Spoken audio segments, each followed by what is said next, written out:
Assalamualaikum warahmatullahi wabarakatuh. SMK bisa, SMK hebat.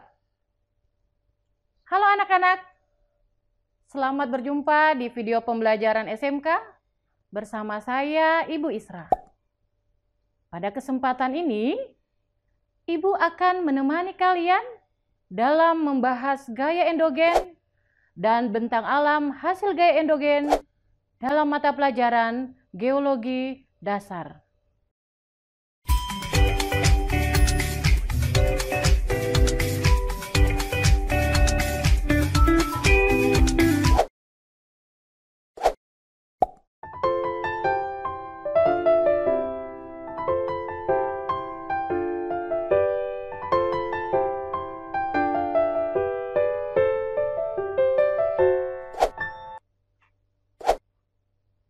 Pernahkah kalian membayangkan seandainya bumi ini hanya memiliki satu benua saja?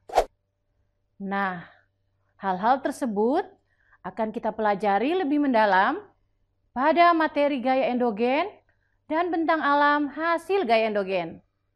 Seperti apa gambaran superbenua? Untuk lebih lengkapnya, silakan simak tayangan berikut ini.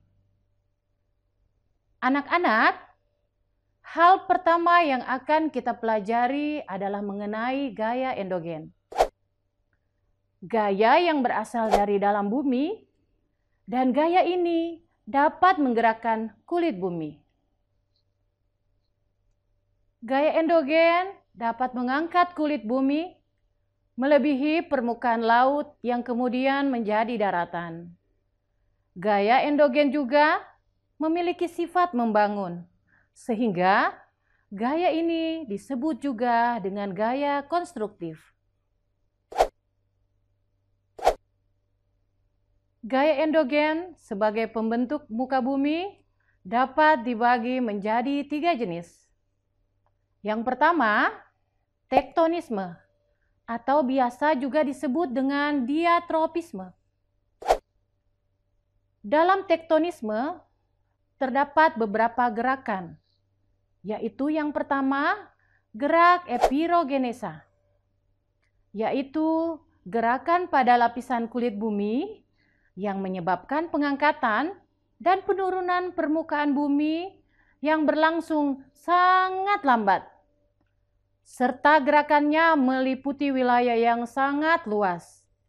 Nah, gerakan ini disebut juga tenaga pembentuk benua. Gerak epirogenesa terbagi 2. Yang pertama, gerak epirogenesa positif, yaitu proses penurunan daratan sehingga seolah-olah permukaan laut terlihat naik. Contoh dari hasil gerak epirogenesa positif adalah turunnya dasar laut Banda yang mengakibatkan laut Banda semakin dalam.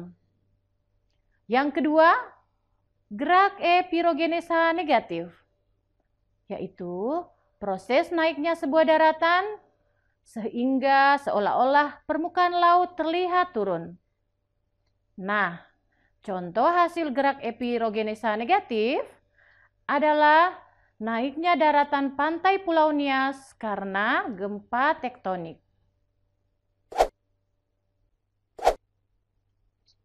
Selain gerak epirogenesa, juga terdapat gerak orogenesa, yaitu gerak tektonis yang membentuk permukaan bumi dalam waktu yang relatif singkat dan meliputi wilayah yang sempit.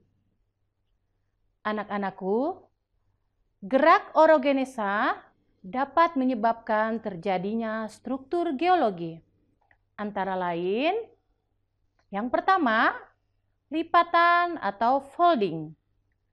Lipatan adalah bentuk muka bumi hasil gerakan tekanan secara horizontal maupun vertikal yang menyebabkan lapisan permukaan bumi menjadi berkerut dan melipat. Macam-macam lipatan berdasarkan posisi bidang sumbunya terbagi atas 6 bagian. lipatan tegak, lipatan miring,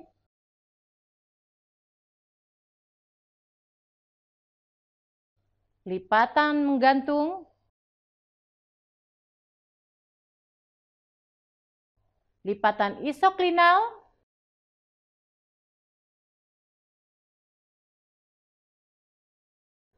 lipatan rebah,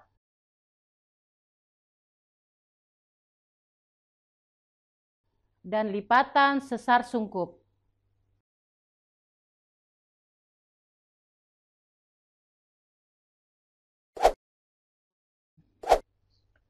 Dua, patahan atau fault.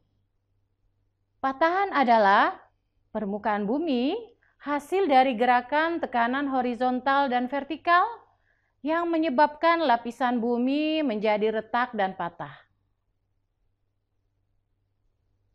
Berdasarkan bentuk-bentuknya, patahan terdiri atas patahan vertikal. Patahan ini adalah patahan yang menyebabkan sesar bergerak ke atas dan ke bawah. Patahan vertikal merupakan salah satu penyebab relief di permukaan bumi memiliki tinggi yang berbeda. Patahan horizontal. Patahan ini adalah bentuk patahan yang diakibatkan dari tekanan tenaga endogen yang bergerak secara horizontal. Patahan horizontal dipisahkan menjadi dua, yaitu dekstral dan sinistral. Patahan oblik. Oblik adalah sesar yang mengalami patahan vertikal bersamaan dengan patahan horizontal. Block mountain. Block mountain adalah kumpulan patahan-patahan yang tidak beraturan.